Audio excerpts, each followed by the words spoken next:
नहीं, मैंने तो आपको रोहित शर्मा के साथ ही मजाक वो तो छोटा है ना मेरे से जी। तो नहीं, ये कंफ्यूजन क्लियर कर दीजिए पहले, ये छोटा है बड़ा है, ये कंफ्यूजन बड़े सालों से तो मेरे सामने टीम में आया ना, तो क्या मेरे से 3 साल बड़े हो।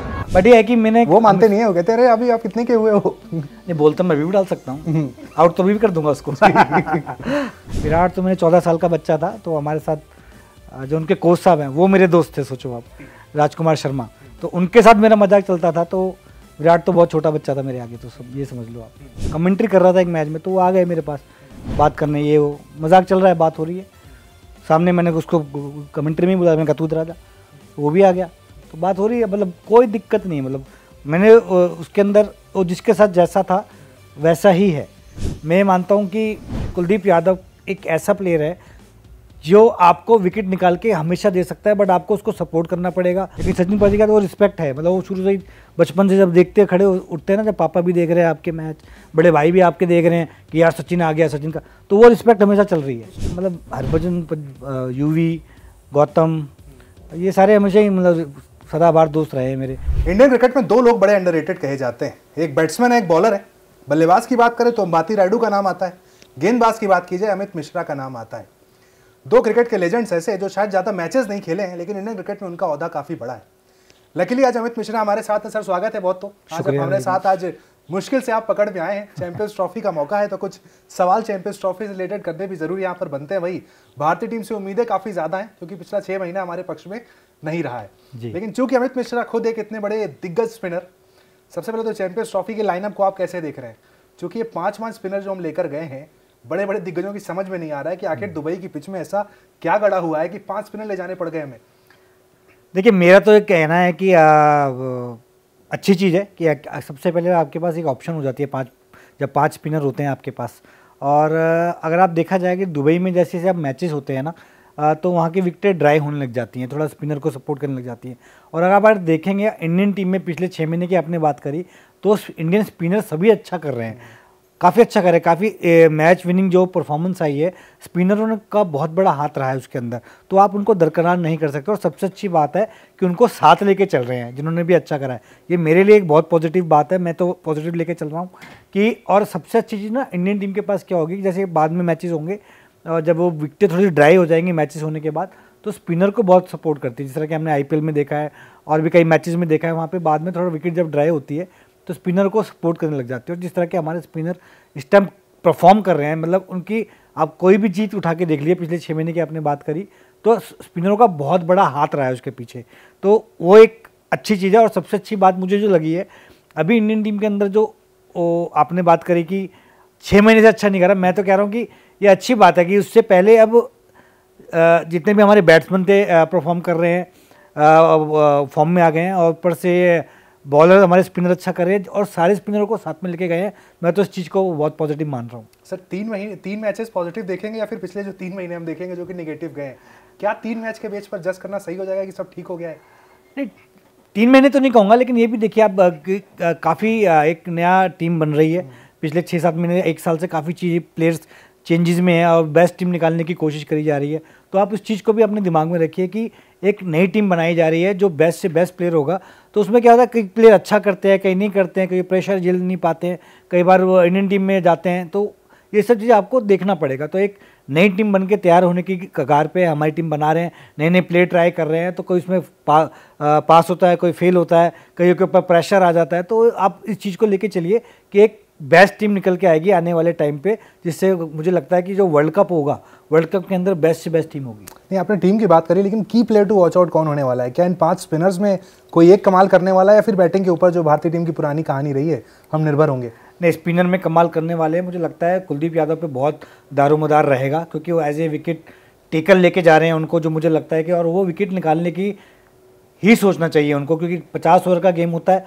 50 ओवर में गेम के अंदर जब आप विकेट निकालते हैं तो दूसरी टीम पे आप प्रेशर बना सकते हैं, तभी उनको, इसीलिए ही टीम के अंदर जगह मिलती है कि अगर आप T20 में भी देखें उनको, तो उनको सिर्फ इसलिए खिलाया जाता है कि विकेट निकालें, पॉजिटिव रहें। अगर जैसे कि स्पिनर की बात करते हैं तो चाइनामैन उनको कहा जाता है, जैसे मैं लेग स्पिन डालता हूँ वैसे उल्टे हाथ से वो डालते हैं, तो हमेशा लेग स्पिनर को या चाइनामैन को मेरे हिसाब से यही सोचना चाहिए कि विकेट कैसे निकाली जाए। रन थोड़े बहुत चले भी जाएँ तो कोई दिक्कत नहीं, लेकिन अगर आप, मैं मानता हूँ कि कुलदीप यादव एक ऐसा प्लेयर है जो आपको विकेट निकाल के हमेशा दे सकता है, बट आपको उसको सपोर्ट करना पड़ेगा, उसको बताना पड़ेगा, गाइड करना पड़ेगा उसको अच्छे से। सर आप सपोर्ट की बात करें, पिछले कुछ वक्त से अगर टीम को देखें तो ऐसा नहीं लग रहा है कि कुछ स्पेसिफिक प्लेयर को सपोर्ट किया जा रहा है। अगर हम टीम मैनेजमेंट की बात करें, फॉर एग्जांपल हर्षित राणा की हम बात कर रहे हैं, हर्षित राणा को मतलब सिराज को बाहर करके टीम में खिलाया जा रहा है। बुमराह जब फिट नहीं है उसके बावजूद आप कह रहे हैं कि नहीं भाई हम सिराज को नहीं खिलाएंगे, हम हर्षित राणा को खिलाएंगे। वरुण चक्रवर्ती चलिए उन्होंने परफॉर्म किया, लेकिन उनको भी आप वहां से लेकर आए, तो कहीं ना कहीं एक फेवरेटिज्म टीम में नजर आ रहा है इस वक्त। नहीं, मेरा ये मानना है, मैं ये मानता हूँ कि आप सिराज को आपने काफ़ी 3-4 साल से देख लिया है, टीम में खेले हैं, तो उसके बाद कौन? बट खराब नहीं थे सर वो। मैंने कहा ही कि खराब है, मतलब ये ऑप्शन बना रहे हैं ना, और अच्छी बात है, क्योंकि देखिए आपके पास जब फास्ट बॉलर पहले नहीं हुआ करते थे हमारे पास, अब हमारे पास फास्ट बॉलर हैं 10-12, जो भी आपने नाम गिनोगे आप, तो 10-12 फास्ट बॉलर है, तो उनको सेफ कैसे कर सकते हैं जो आपके लिए लंबा कंसिस्टेंट परफॉर्म करें, उनको रेस्ट देते रहें बीच बीच में, उनको ट्रेनिंग के लिए भेजते रहे, उसके साथ नए प्लेयर आप इंक्लूड करते रहे इंडियन टीम में। तो उसमें हर्षित राणा एक बैठ रहे हैं, क्योंकि उन्होंने आईपीएल अच्छा करा, वहाँ परफॉर्म किया, अब वापस टीम में आए, तो आप ये भी नहीं कह सकते कि हर्षित राणा ने खराब किया क्यों खिला रहे हैं, वो भी परफॉर्म कर रहा है लड़का। तो मेरा ये मानना है कि जिस तरह की मैंने कहा कि नई टीम बना रहे हैं, और सोच बहुत अच्छी है, पॉजिटिव सोच है कि जिस तरह के आपके 10-12 फास्ट बॉलर अगर आपके पास हैं, तो उनको फिट रखना है कि भैया अगले 1-1.5 साल 2 साल आपको ये परफॉर्म करके देंगे, तो उनको आप फिट रखें, सबको चांस दें, उसके साथ यंगस्टर जो है साथ साथ उनके साथ ग्रूम होते रहें। आप देखेंगे ये है मयंक लड़का एक टीम के साथ चल रहा है, वो खेल नहीं रहा है लेकिन टीम के साथ रखा हुआ है उसको, कि उसे आईपीएल में सबसे तेज बॉल डाली है, अच्छे स्पेल डाले हैं, 2-4 स्पेल, उसके बाद इंजर्ड हो गए, उसके बाद कौन देख रहा है उनको? सबसे अच्छी बात है बीसीसीआई के अंदर उनको लेके आए हैं टीम के अंदर, उनको देखभाल कर रहे हैं, साथ में लेके चल रहे हैं। तो ये एक सोच दिखाई जा रही है कि पॉजिटिव सोच है कि हमारे पास 10-12 बॉलर हमेशा रेडी रहे। कोई जैसे बुमराह इंजर्ड है तो आपके पास शमी है, या अगर अब कोई इंजर्ड होता है तो हो सकता है आप सिराज की बात कर रहे हैं वो आ जाएं। तो ऐसा एक माहौल बनाया जा रहा है कि एक के अच्छे बड़े प्लेयर के पीछे बैकअप बना रहे, जो कि और यंगस्टर्स का घोलमिल बना रहे। तो प्रेडिक्शन फिर आपका क्या कहता है चैंपियंस ट्रॉफी की? अगर हम 4 टीमें उठाकर देखें जो सेमीफाइनल खेलने वाली हैं, अमित मिश्रा क्या नाम लेने वाले हैं कि ये 4 टीमें खेलेंगी बॉस? इंडिया में पहले तो इंडिया जी, उसके बाद मुझे लगता है ऑस्ट्रेलिया होगी और इंग्लैंड होगी, और साउथ अफ्रीका का मुझे चांस काफ़ी लग रहा है, क्योंकि वो जिस तरह के वो क्रिकेट खेल रहे हैं ना आजकल, उनके पास प्लेयर अच्छे आ गए, बैट्समैन अच्छे आ गए, फास्ट बॉलर अच्छा आ गए, और फील्डिंग उनकी हमेशा अच्छी ही थी, क्योंकि आपको लगता है वो क्लाइमेट में भी बहुत अच्छे से ढल रहे हैं आजकल। पहले थोड़ा प्रॉब्लम होता था उनको, लेकिन अब वो ढल रहे हैं, क्योंकि सारी T20 और इंडिया के सब कॉन्टिनेंट में उनके सारे प्लेयर खेल रहे हैं। जीत नहीं पाते, पहुंच जा रहे हैं फाइनल तक, उनकी गाड़ी वहां मैंने फाइनल तक बोला है, सेमीफाइनल तक बोला है, फाइनल तो हम ही जीतेंगे। इसमें गौर करने वाली बात ये थी कि आपने होस्ट नेशन का नाम नहीं लिया है। जो होस्ट नेशन है, जो पहला मैच खेल रहा है, उनको आपने कंसीडर नहीं किया। नहीं, मुझे नहीं लगता, क्योंकि उनके पास वो चीज़ नहीं है। मैंने लास्ट ईयर लिया था, पहले जब मेरा इंटरव्यू हुआ था, लास्ट ईयर जब चैंपियंस ट्रॉफी खेले तब मैंने बोला था कि उनके पास बहुत बॉलर अच्छे थे, 2-4 बैट्समैन अच्छा कर रहे थे। अब मुझे लगता नहीं है कि वो नहीं है, मुझे नहीं लगता कि जिस तरह की परफॉर्मेंस की रिक्वायरमेंट है वैसी उनकी टीम भी नहीं है, मुझे लगता है। और होम कंडीशंस में फायदा कुछ मिलेगा उन्हें? पाकिस्तान में खेल रहे हैं, होम कंडीशन तो हमारे लिए भी है ना कि हम भी वहाँ भी खेलते हैं, बहुत तो पूरे वर्ल्ड में हमारी होम कंडीशंस है। वर्ल्ड में तो नहीं कह सकता मैं, बट ये इंडिया जहाँ भी खेल रही है हर जगह नीला झंडा ही देखने को मिलता है। वो अलग चीज़ है, वो आप सोच रहे हो, लेकिन मैं विकेट और क्लाइमेट की बात कर रहा था, क्योंकि जैसे हम अभी ऑस्ट्रेलिया में भी हार के आए, तो वहाँ पे डिफिकल्टी हुई हमें खेलने में, लेकिन ये है कि हाँ ये हमारे अंडर है, हम आईपीएल खेलते हैं, 2-4 टूर्नामेंट खेले हैं, अफगानिस्तान के साथ भी वहाँ पे खेले हैं, काफ़ी खेले हैं, तो वहाँ पे मुझे लगता है कि हम भी एक अच्छा सपोर्ट रहेगा। बाहर तो आपने जैसे झंडे की बात करी वो तो रहेगा ही, प्लस विकेट को भी हम जानते हैं और क्लाइमेट को भी हम जानते हैं। बट सर फैंस कुछ सोशल मीडिया पर ये भी लिख रहे हैं बार बार कि यही दुबई था 2021 में, T20 वर्ल्ड कप था, वहाँ से हम पहले राउंड में बाहर हो गए थे, खैर उसको हटा देते हैं। बैक टू करम अमित मिश्रा पर सर जी, मैं आपने बोली है तो बोली देता हूँ कि कई बार ना आप खेलते हैं, हर जगह आपको जीत नहीं मिलती है, लेकिन आपके ना परफॉर्मेंस ओवरऑल देखा जाती है, तो कितनी जगह पे आप कहाँ जीते हैं। तो अगर मैं कहता हूँ कि कोई बच्चा पढ़ाई में बहुत अच्छा है तो कई जगह फेल भी तो होगा ना, हर जगह थोड़ा ना कि मतलब 10 के 10 पॉइंट लेगा, कई जगह उसको 1 पॉइंट मिलेगा, कई जगह 2, उसको ओवरऑल देख के उसको पॉइंट देखा जाता है कि भैया 10 में से 8 पॉइंट है इस बंदे के, मतलब 8 मार्क्स हैं, तो वो आप देखिए 2 पॉइंट को तो कभी भी ऊपर नीचे चीज़ें होती है, कई बार कंडीशन सूट नहीं करती, कई बार कुछ होता है, कई बार विकेट ठीक नहीं होती, कई चीज़ें हो जाती हैं। सोशल मीडिया पर से जो सवाल उठ रहे हैं मैं आपको बताता हूँ। वो सवाल उठ रहे हैं कि पहले हम श्रीलंका से 27 साल बाद वनडे में हार गए, न्यूजीलैंड घर में आया हमें 3-0 से हरा कर चला गया, हम ऑस्ट्रेलिया में खेलने चले गए वहां भी हार गए। तो फैंस कहीं ना कहीं श्रीलंका 27 साल बाद हारे हैं भाई, ये भी तो देखो जी। नहीं पॉजिटिव भी तो लो ना जी, एक नेगेटिव भी लेते हर जगह। मिश्रा जी आज पॉजिटिव बात करने का मैं बिल्कुल पॉजिटिव बात करूंगा, मुझे इंडिया को जिताना है भाई, मैं इंडिया का बहुत बड़ा फैन हूं इंडियन टीम का। लेकिन सर पिछले 6 महीने में देखें तो कहीं ना कहीं कुछ तो कमी नजर आई। बिल्कुल हुई है, मैंने आपको पहले बोला ऑस्ट्रेलिया का नाम मैंने लिया कि वो वहाँ पे हमने अच्छा नहीं किया, मैंने पिछली बोला आपको। हाँ ये है कि अब जो है हमारे, जब भी मैंने कहा कि हमारे लिए भी होम कंडीशंस हैं, ऑस्ट्रेलिया के कंडीशंस अलग थे, वो हमारे लिए जैसे मैंने आपको बोला। अब यहाँ पे कंडीशन हमें पता है यहाँ पे ह्यूमिड भी होगा, थोड़ा सा गर्मी भी होगी, थोड़ा विकेट बाद में ड्राई भी होगी, हम इन कंडीशन पे खेलते हैं, तो हमारा हमेशा ऐसी जगहों पे अपर हैंड रहता है। बिल्कुल। तो चलिए चैंपियंस ट्रॉफी की बात हो गई, अब अमित मिश्रा से जरा अमित मिश्रा की बात कर लेते हैं। चैंपियंस ट्रॉफी की बात तो निकल कर आ गई है। हाल फिलहाल में सर कोच आपका एक इंटरव्यू में सुन रहा था, काफी उन्होंने गहरी बातें कही आपके बारे में भी। उन्होंने कहा है कि भाई जिस तरीके से संघर्ष अमित मिश्रा कर आए हैं, संजय भारद्वाज जी वहां पर थे जो गौतम गंभीर के भी कोच हैं, उन्होंने ये बात कही है। गौतम गंभीर ने बात बोली है? गौतम गंभीर ने ये बात नहीं बोली है, नहीं बोली है जी। उनके कोच साहब ने बात कही है कि भाई बड़ा ज्यादा संघर्ष करके आए हैं।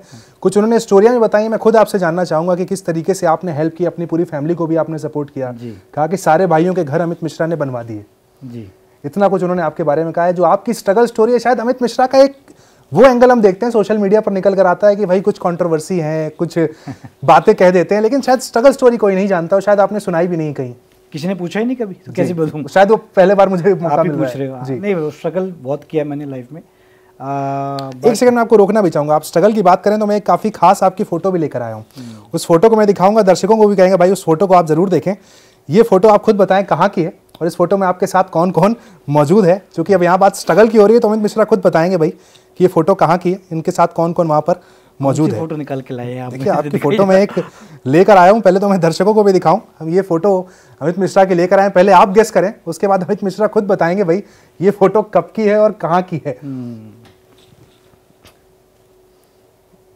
आई थिंक 2003 की है ये, और मैं फर्स्ट टाइम इंडियन टीम में आया था, तो हम 4 प्लेयर सेलेक्ट हुए थे, मैं, गौतम गंभीर और क्या नाम था उनका, आविष्कार साल्वी और काले। क्या बात है। तो 2003 की बात है ये, मैंने बहुत मतलब विकेट लिए थे वेस्ट इंडीज़ में, उससे पहले भी ले रहा था, बट टीम में नाम नहीं आ रहा था। तो अनिल भाई इंजर्ड हुए थे शोल्डर वर्ल्ड कप के बाद, तो सडनली मैंने वेस्ट इंडीज़ इंडिया टूर में थे, हम चारों ही थे एक्चुअली, वहाँ पे मैंने अराउंड 4 या 5 मैचों में कुछ 30-35 विकेट निकाले थे। तो सडनली मुझे फ़ोन आया जैसे मैं घर पहुँचा कि आपका इंडियन टीम में नाम आ गया है। तो मैं प्रैक्टिस ही कर रहा था एक्चुअली। हमारे में पहले क्या होता था, जैसे भारद्वाज सर की आपने बात करी, हम अगर रात को पहुँचे तो सर का सुबह फ़ोन आ जाता था कि प्रैक्टिस पे पहुँचना है सुबह, तो हमें पहुँचना होता था। तो आजकल की क्रिकेट पता नहीं कोच कैसे हैं मुझे नहीं पता, लेकिन उस टाइम पे ये होता था कि रात को आप पहुँचे हो तो सुबह सर आपको बुला लेंगे कि भैया प्रैक्टिस पे आना है सुबह, आप घर पे मज़ा नहीं कर सकते, रेस्ट नहीं कर सकते। तो मैं प्रैक्टिस पे गया, तो शाम की बात थी, तो सर को पता लगा, सर को फ़ोन आया, मेरा फ़ोन बज रहा होगा, मैंने उठाया नहीं, प्रैक्टिस कर रहा था। उस ज़माने में सोशल मीडिया भी नहीं था, कुछ नहीं था सर उस टाइम पे, तो बस चल रहा था काम। तो सर को फ़ोन आया, तो सर ने मुझे बोला कि तेरा नाम आ गया टीम में। मैं क्यों मजाक कर रहे हो सर? आप एक्सपेक्ट नहीं कर रहे थे? मैं बिल्कुल एक्सपेक्ट नहीं कर रहा था, क्योंकि उससे पहले भी मैंने अच्छे टूर गए मेरे, जहाँ मुझे लग रहा था कि मेरा नाम आएगा, बट नहीं आया। तो फिर मैं एक्सपेक्ट ही नहीं कर रहा था। फिर कह रहे थे कि सर से फिर बाद में क्यों मजाक कर रहे हो, मैं उधर चला गया उठ के। तो कह रहे नहीं ज़रा सच में तेरा नाम आया, ले बात कर। तो इंडियन टीम को कोई मैनेजर थे, पता नहीं कौन थे, मुझे याद नहीं है उनका नाम, कि अमित कॉन्ग्रेचुलेशन, उन्होंने इंग्लिश में बोला, उसने इंग्लिश भी नहीं आती थी पहले। मेरे को बस इतना समझ आई कि हाँ मेरा नाम आ गया है, और वो साउथ के थे कोई, तो साउथ की इंग्लिश थोड़ी सी और हाई फाई रहती है। तो मैंने कहा सर आप ही बात कर लो, मुझे समझ नहीं आया, इतना पता लग गया है कि या प्रैंक अब हुआ है, मेरे को लगा वो मजाक कर रहे हैं मेरे साथ, कोई बंदा आपको अभी तक आपको यकीन? मुझे यकीन नहीं हुआ बिल्कुल भी। तो फिर मैंने फिर मेरे को हरियाणा से, जिसके लिए मैं डोमेस्टिक खेलता, फिर मुझे वहाँ से फ़ोन आया, तब जाके मुझे यकीन हुआ कि वाकई में मेरा नाम आया है। और एक बहुत अच्छा वो भी है, मतलब मदर मेरे थे, मैंने मदर को फ़ोन किया कि मम्मी मेरा ऐसे नाम आ गया है इंडियन टीम में। कह रही वो तो ठीक है, पहले जल्दी आ घर पे खाना खा ले। तो माँ का तो ही होता है, उनको मतलब ही नहीं है कि क्या हो रहा है, क्या चल रहा है। हाँ, लेकिन ये था कि मम्मी इस चीज़ से बहुत खुश थी कि मैं थोड़ा बहुत पैसे भी कमा रहा था, क्रिकेट खेल रहा था। जब क्रिकेट नहीं खेला तो पिताजी बहुत गुस्सा होते थे गालियाँ भी देते थे, बैट भी खाए हैं और बैट मुझे ही पड़ते थे। तो जब वो चीज़ें होने लग गई तो मदर को थोड़ा इजी हो गया कि उनको फिर एक बाद में हो गया कि तेरा जॉब कब लगेगा, तेरा जॉब कब लगेगा। तो जैसे गवर्नमेंट मिडिल क्लास की फैमिली के जो होता है, फिर वहाँ से थोड़ा बहुत स्टार्ट हुआ सिस्टम, फिर सिस्टरों की शादी वगैरह सब कुछ जो आपने बोला जी। तो वो सब कुछ होने लग और गया। वो डेब्यू का एक्सपीरियंस कैसा था जब आपका डेब्यू, वो क्योंकि वो जो ड्रेसिंग रूम था, सारे लेजेंड्स जब आप एंटर करके गए होंगे, टीवी पर बड़े देखा नाम थे हुआ है, जी हाँ, सारे दिग्गज हैं, कोई किस्से कहानी आपकी नज़र में? एक मुझे अभी तक याद है उसमें क्या क्या मेरा ना जो किड बैग ड्रेसिंग रूम में जाता है तो बड़े बड़े नामों के बीच में मेरा किड बैग रख दिया, किसने रख दिया होगा।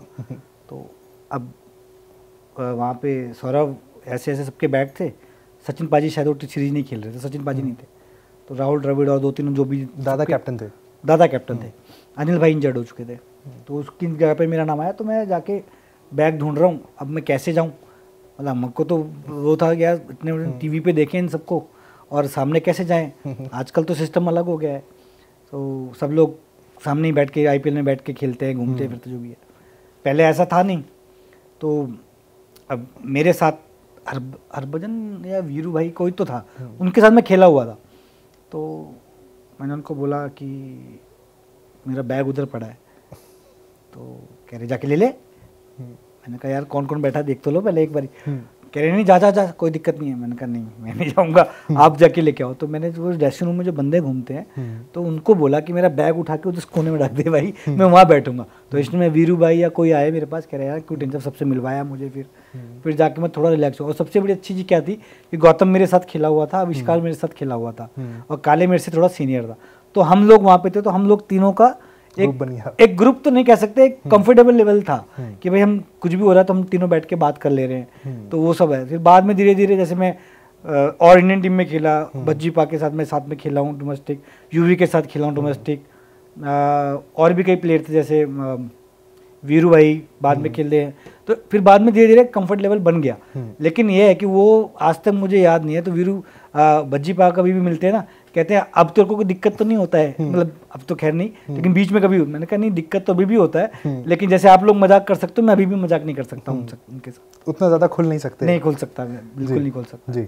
सचिन पाजी अभी भी आ जाते हैं ना, तो मेरी एक रिस्पेक्ट अंदर से आ जाती है, मतलब उनके सामने उनको मैं अभी भी ऐसे देखता हूँ कि हाँ यार सचिन पाजी वैसे। तो वैसा है मामला जी। वो लेकिन अब आईपीएल आने के बाद खत्म हो गया। नहीं अभी भी है, मेरा तो है, मेरे को नहीं पता औरों का खत्म है। तो मेरा तो हमेशा रिस्पेक्ट वैसे ही रहे। उनके साथ मैं खेला कूदा हूँ ज़्यादा, उनको कोई दिक्कत नहीं है, उनके साथ मैं मजाक भी कर लेता हूँ, थोड़ा वो भी कर लेते हैं। लेकिन सचिन पाजी का तो वो रिस्पेक्ट है, मतलब वो शुरू से ही बचपन से जब देखते खड़े उठते हैं ना, जब पापा भी देख रहे हैं आपके मैच, बड़े भाई भी आपके देख रहे हैं कि यार सचिन आ गया सचिन का, तो वो रिस्पेक्ट हमेशा चल रही है। उस टीम में सबसे क्लोज कौन था आपके, जो जिनके साथ अभी भी बातें हो जाती हैं, कभी जोक करने का मन किया शेयर कर दिया? मतलब हरभजन, यूवी, गौतम, ये सारे हमेशा ही मतलब सदाबहार दोस्त रहे हैं मेरे। ईशान शर्मा, ये सब सारे दोस्त हैं मेरे।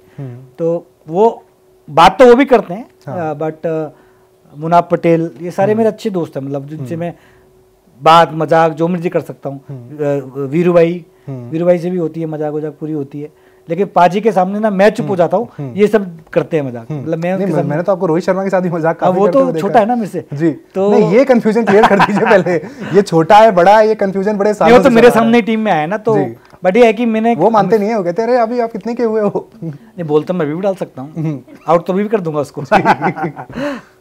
तो लेकिन ये है कि हाँ एक कंफर्ट लेवल, मतलब मैंने कभी भी ये छोटा बड़ा कभी नहीं सोचा, रिस्पेक्ट सबको दिया। अब मजाक सबके साथ उसके साथ भी उठता बैठता था।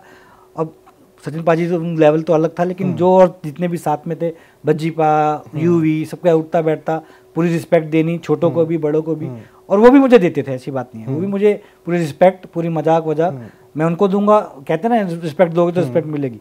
विराट के साथ भी कोई शुरुआती कहानी, क्योंकि आपने बड़े शुरू में विराट को देखा हुआ है। विराट तो मैंने 14 साल का बच्चा था, तो हमारे साथ जो उनके कोच साहब हैं वो मेरे दोस्त थे, सोचो आप, राजकुमार शर्मा, तो उनके साथ मेरा मजाक चलता था। तो विराट तो बहुत छोटा बच्चा था मेरे आगे, तो ये समझ लो आप। तो उस वक्त आप देख के लग गया था कि भाई ये विराट कोहली बनेंगे? नहीं उस टाइम तो नहीं लगा था, मैं सच नहीं बोलूँगा, झूठ नहीं बोलूँगा। हाँ लेकिन उनके कोच साहब ने मुझे बोला था कि लड़के के अंदर टैलेंट है, आप इसको देखो, ये करो। हमारे जैसे हम दो अलग अलग जगह प्रैक्टिस करते हैं, लेकिन वो आते थे खेलने। तो विराट कोहली को तो मैंने आपको छोले कुलचे भी खिलाए हुए। तो वैसा छोटा बच्चा था, लेकिन चुलबुल बच्चा जो होता है ना वैसे उस टाइप का था, लेकिन टैलेंट मेहनती था वो शुरू से ही। और जिस तरह से उसने मेहनत करी है आगे चल के और अपने आप को ट्रांस किया है, चेंज किया है और जितना एक्सपायर किया है, मैं तो चाहूँगा कि अगले और 5-10 साल इंडिया के लिए खेले और ऐसी परफॉर्म करे और लोगों को इंस्पायर करे। बिल्कुल। तो चलिए भाई, अमित मिश्रा ने यहाँ पर विराट कोहली को लेकर कह दिया, विराट रोहित के साथ भी कह दिया भाई कि हंसी मजाक चलता रहता है, उम्र का सस्पेंस इन्होंने अभी नहीं खोला है, उसको ये बनाकर रखने वाले हैं। चलने अब कैसे बोलोगे, मतलब छोटा और लगता हूँ क्या उनसे बड़ा लगता नहीं, ये तो है जितने लोग खड़े वो बता सकते हैं कि रोहित शर्मा बड़े हैं, अमित मिश्रा बड़े हैं, ये कंफ्यूजन क्लियर नहीं होने वाला है भाई। इसको हम मानते हैं कि अभी राज ही रहने देते हैं, राज ही रहने देते, लेकिन अच्छा है जी, अच्छा दोस्त है, अच्छा लड़का है, अच्छा मेहनती लड़का है। और दोनों मतलब मैं ये नहीं उनके बारे में जो कहानियां चलती हैं कि 2007 वाले रोहित शर्मा आज भी कंटिन्यू है, बिल्कुल वैसे ही है, कैप्टन सेम, बिल्कुल कोई चेंज नहीं है उसके अंदर। मतलब मैं अब कमेंट्री कर रहा था एक मैच में, तो वो आ गए मेरे पास बात करने, ये वो मजाक चल रहा है, बात हो रही है सामने, मैंने उसको कमेंट्री में बोला, मैंने कहा तू इधर आ जा, वो भी आ गया, तो बात हो रही है, मतलब कोई दिक्कत नहीं है। मतलब मैंने उसके अंदर वो जिसके साथ जैसा था वैसा ही है। अगर आपसे वो कम बात करता था तो कम बात ही करेगा, अगर आप उसके दोस्त हो तो मजाक करेगा, चाहे वो कहीं भी हो। तो वो एक अच्छी चीज है। वो ग्राउंड पे भी दिखता है कि जूनियरों के साथ कुछ अच्छे शब्दों का प्रयोग कई बार कर देते हैं। वो प्यार, मैं तो प्यार कहता हूँ भाई। अपने बच्चों को, आप किसी छोटे भाई को अगर आप प्यार करते हो तो डांटते भी तो हो ना कि गलत कर रहा है तू। कोई गार्डन में नहीं घूमेगा, है ना? हाँ जी, गार्डन में घूमने नहीं आए हो भाई, खेलने आए हो, खेलो वैसा। बिल्कुल। तो भाई अमित मिश्रा ने यहाँ पर रोहित शर्मा की बात कर दी है, विराट कोहली के बारे में बता दिया है, जो कि अब खत्म करने की मांग यहाँ पर हो रही। तो आखिरी सवाल जी, क्या अमित मिश्रा पॉलिटिक्स में भी जाने की सोच रहे हैं? क्योंकि अमित मिश्रा को देखकर कहीं ना कहीं लगता है कि पॉलिटिकली भी एक्टिव हैं, मतलब अपनी एक आइडियोलॉजी लेकर रखते हैं। अगर कहीं मौका आया, अमित मिश्रा आगे चलकर दिख सकते हैं। देखिए, अगर कोई अच्छे काम के लिए मुझे बुलाया जाएगा, मैं हमेशा रेडी रहूंगा। मैं ये नहीं कह सकता कि मैं पॉलिटिक्स में जाऊंगा, लेकिन अच्छे काम करने के लिए मैं हमेशा रेडी हूँ। बिल्कुल। तो thank you so much, Amit Mishra हमारे साथ थे, इन्होंने यहाँ पर अपना फ्यूचर एम भी बता दिया और चैंपियंस ट्रॉफी लेकर सबसे इंपॉर्टेंट बात कही है भाई कि अपनी 4 टीमें भी बता दी हैं। कमेंट सेक्शन में आप भी बता सकते हैं, और पार्ट 2 हमारे पॉडकास्ट का देखना है तो भी आप कमेंट सेक्शन में लिख सकते हैं। Thank you so much sir, thank you so much, thank you for calling. Thank you.